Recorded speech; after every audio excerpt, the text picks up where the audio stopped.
কলিনা টাইমিকলৈ স্বাগতম জনাইছো। এই মুহূৰ্তত আন এটা খবৰ লৈ আহিছো। নলবাৰী কাণ্ডৰ অভিযুক্ত ৰ'জ আলীৰ আজি জানাজা সম্পন্ন হ'ব। মুছলমান সমাজে এঘৰীয়া কৰাৰ পিছতে এতিয়া ৰ'জ আলীৰ মৃতদেহ চমজি লৈছে ৰ'জ আলীৰ খুৰাক আৰু গাঁও প্ৰধানে। আৰু অৱশেষত খুৰাকৰ ঘৰৰ পিছফালে ৰ'জ আলীৰ জানাজা সম্পন্ন কৰিবৰ বাবে ব্যৱস্থা গ্ৰহণ কৰিছে কেৱল মাত্ৰ পৰিয়ালৰ লোকৰ সহযোগতহে। লৈছো এই মুহূৰ্তত টাইম এইটৰ দৰ্শকৰ বাবে এই খবৰ। মুছলমান সমাজে এটা বৃহৎ সিদ্ধান্ত গ্ৰহণ কৰিলে। অপৰাধ কৰা স্থানত কোনো কাৰণত মুছলমান সমাজে স্থান নিদিয়ে, তাৰে প্ৰমাণ দাঙি ধৰিলে। আৰু আজি সম্পন্ন হ'ব ৰ'জ ওৰফে আছিক আলীৰ জানাজা। বৰ্গৰ পৰা ৰ'জ খানৰ মৃতদেহ চমজি লৈছে ইতিমধ্যে পৰিয়ালে। ৰাজহুৱা কবৰস্থানত দিবলৈ নিদিয়ে জানাজা। ইতিমধ্যে মুছলমান সমাজে এই বৃহৎ সিদ্ধান্ত গ্ৰহণ কৰিছে যে ৰাজহুৱা স্থানত কোনো কাৰণত কবৰ দিবলৈ দিয়া নহয়। নিজ খুৰাকৰ ঘৰৰ পিছতে সম্পন্ন কৰা হ'ব জানাজা। এফালে পুত্ৰৰ জানাজাৰ সময়তো ঘৰখনত উপস্থিত থাকিব পৰা নাই এতিয়া পিতৃ মাতৃ। কুখ্যাত ৰ'জৰ বৰ দেউতাক আৰু গাঁও প্ৰধানে চমজি লৈছে ইতিমধ্যে মৃতদেহ। অৰ্থাৎ পুত্ৰৰ মৃতদেহ চমজি ল'বলৈও পিতৃ মাতৃ এতিয়া নাই। ক'ত পলাল আৰক্ষীৰ ভয়ত তাৰ কোনো সন্ধান নাই। জানাজা কৰিবলৈ আৰক্ষীৰ তৰফৰ পৰা ব্যৱস্থা গ্ৰহণ কৰা হৈছে, নিৰাপত্তা বেষ্টনী গঢ়ি তোলা হৈছে। আমি পুনৰ জনাইছো এই মুহূৰ্তত এয়া ডাঙৰ খবৰ দৃশ্যাংশ আপোনালোকে দেখিবলৈ পাইছে, যিহেতু মৰ্গৰ পৰা ইতিমধ্যে মৃতদেহ চমজি লৈছে পৰিয়ালৰ লোকে। জানাজাৰ বাবে পৰিয়ালৰ লোকে মৃতদেহ চমজি লৈছে, যিহেতু মুছলমান সমাজে এটা বৃহৎ সিদ্ধান্ত গ্ৰহণ কৰিছে। কোনো কাৰণত অপৰাধ কৰা লোকক প্ৰশ্ৰয় নিদিয়ে মুছলমান সমাজে। অপৰাধী সদায় অপৰাধীয়ে। মুছলমান সমাজত অপৰাধৰ কোনো স্থান নাই। পূৰ্বতেও মুছলমান সমাজে আল্লাহৰ শপত খাই এই সিদ্ধান্ত গ্ৰহণ কৰিছিল। প্ৰকৃত মুছলমানে অপৰাধ কৰা ব্যক্তিক বা কুকাণ্ড সংঘটিত কৰা ব্যক্তিক কোনো কাৰণত আশ্ৰয় নিদিয়ে। আৰু তাৰ প্ৰমাণ দাঙি ধৰি এতিয়া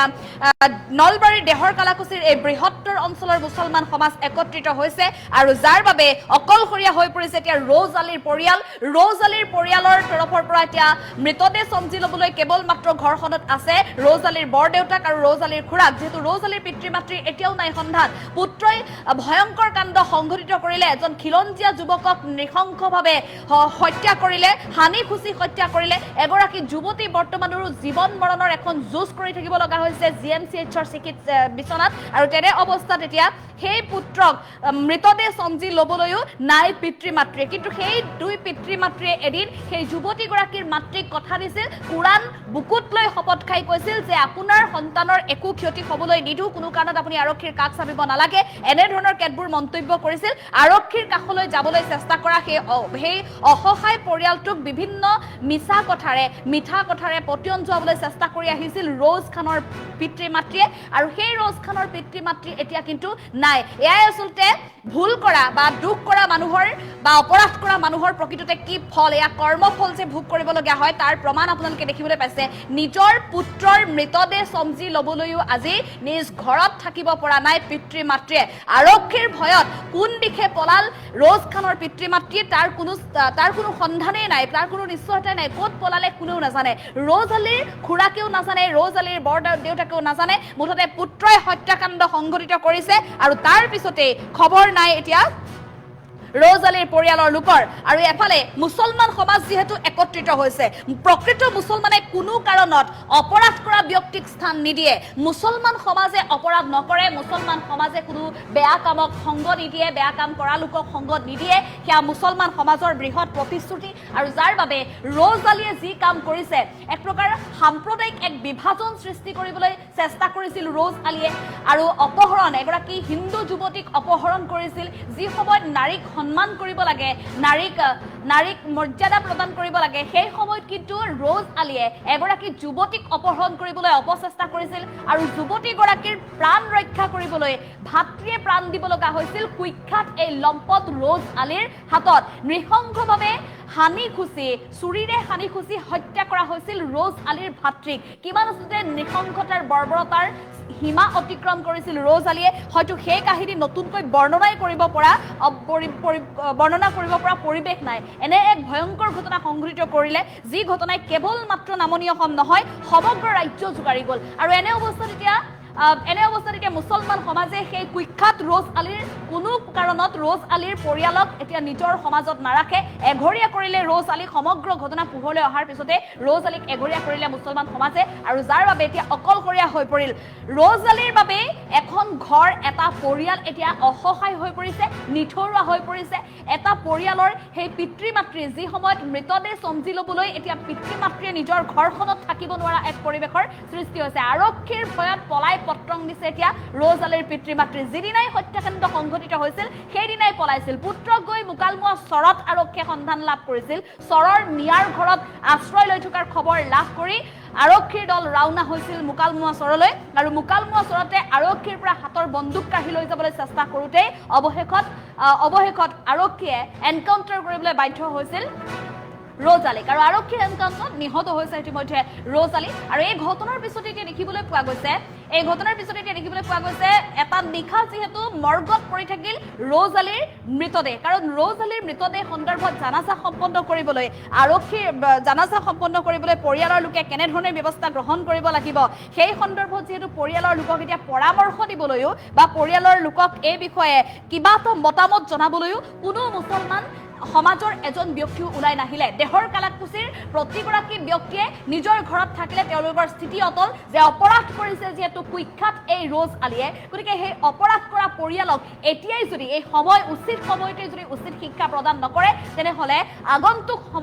আগন্তুক ভৱিষ্যতে সমগ্ৰ অঞ্চলটোলৈ এই এক বাৰ্তা ৰৈ যাব যে অপৰাধ কৰিলেও অপৰাধীক আশ্ৰয় দিয়া হয় আৰু তেনে সময়ত অপৰাধ কৰিবলৈ এক প্ৰকাৰ উচতনি দিয়াৰ দৰে বিষয় হ'ব গতিকে কোনো কাৰণত মুছলমান সমাজ সেই কলংক চপাই নলয় মুছলমান সমাজে সমগ্ৰ মানৱ সমাজলৈ এটা বাৰ্তা দিব বিচাৰিছে যে অপৰাধ কৰিলে কোনো কাৰণত আশ্ৰয় দিয়া নহয় মুছলমান সমাজত অপৰাধী মানে অপৰাধী আৰু অপৰাধীক কোনো কাৰণত প্ৰশ্ৰয় নিদিয়ে মুছলমান সমাজে সেই বিশেষ বাৰ্তা প্ৰেৰণ কৰি মুছলমান সমাজে নিজৰ স্থিতিত অটল থাকিলে যাৰ বাবে এতিয়া অসহায় অকলশৰীয়া হৈ পৰিল ৰ'জ আলীৰ পৰিয়াল ৰ'জ আলীৰ বৰদেউতাক ৰ'জ আলীৰ খুৰাকে এতিয়া অকলশৰে জানাজাৰ দায়িত্ব মূৰ পাতি ল'ব লগা হৈছে আৰু অৱশ্যে গাঁও প্ৰধানে নিজৰ দায়িত্ব হিচাপে তেওঁ পালন কৰিছে যেহেতু গাঁও প্ৰধান হিচাপে তেওঁ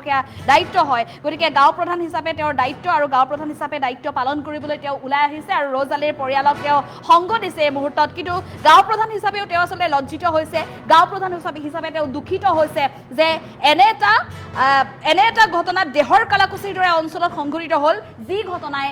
কলংক চপাই আনিলে যি ঘটনাই অপযোগিত কৰিলে দেহৰ কালাকুচিৰ দৰে এটা বৃহত্তৰ অঞ্চলত যি নলবাৰীৰ বিভিন্ন প্ৰান্তত যিহেতু যথেষ্ট বিভিন্ন ধৰ্মাৱলম্বী লোকে বসবাস কৰি আহিছে কেৱল হিন্দু বা কেৱল মুছলমান বুলি নহয় বিভিন্ন ধৰ্মাৱলম্বী লোকে বসবাস কৰি আহিছে তেওঁলোকৰ প্ৰতিটো উৎসৱত তেওঁলোক একত্ৰিত হয় একেখন মুকলি আকাশৰ তলত তেওঁলোক মিলিত হয় কেৱল মাত্ৰ শান্তি সম্প্ৰীতিৰ বাৰ্তা বৰ্তাই ৰাখিবলৈ চেষ্টা কৰি আহিছিল কিন্তু তেনে এখন সমাজতে তেনে এখন মিলাপ্ৰীতি সম্প্ৰীতিৰ ভাতৃত্ববোধ বিয়পি থকা এখন সমাজতে কলংকিত কৰি থৈ গ'ল ৰ'জ আলীয়ে গতিকে ৰ'জ আলীৰ পৰিয়ালক ৰ'জ আলীক যদি এই মুহূৰ্তত উচিত শিক্ষা প্ৰদান নকৰে তেনেহ'লে আগন্তুক ভৱিষ্যতলৈ ৰৈ যাব এটা কলংক মুছলমান সমাজত গতিকে সেই কলংকৰ দাগ মুছলমান সমাজে কেতিয়াও চপাই নলয় মুছলমান সমাজে এতিয়া কঠোৰ বাৰ্তা দিছে যে ভৱিষ্যতেও যদি এই অঞ্চলত এনেধৰণৰ যদি কুকৰ্ম সংঘটিত কৰিবলৈ চেষ্টা কৰে তেনেহ'লে প্ৰতিটো পৰিয়ালকে এনেধৰণে এঘৰীয়া কৰা হ'ব প্ৰতিটো পৰিয়ালকে অকলশৰীয়া কৰা হ'ব সেই সিদ্ধান্ত এতিয়া ললে মুছলমান সমাজে আৰু যাৰ বাবে এতিয়া ৰ'জ আলীৰ পৰিয়াল অসহায় হৈ পৰা পৰিলক্ষিত হৈছে বাধ্যত পৰি গাঁও প্ৰধান আহিছে আমি পুনৰ কওঁ সেই কথা যেটো গাঁও প্ৰধান এগৰাকী চৰকাৰী ব্যক্তি হয় গতিকে চৰকাৰী ব্যক্তি হিচাপে তেওঁৰ দায়িত্ব পালন কৰিবলৈ ওলাই আহিছে আৰু চৰকাৰী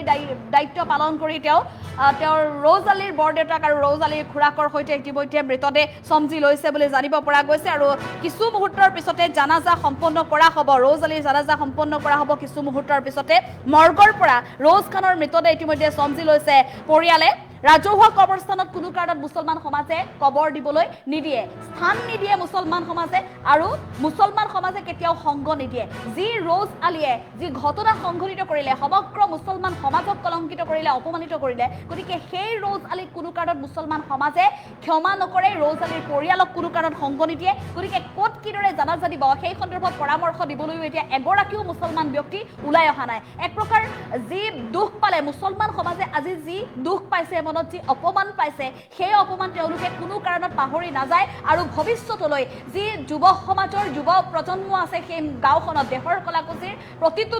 ধৰ্মাৱলম্বী লোকৰ যিসকল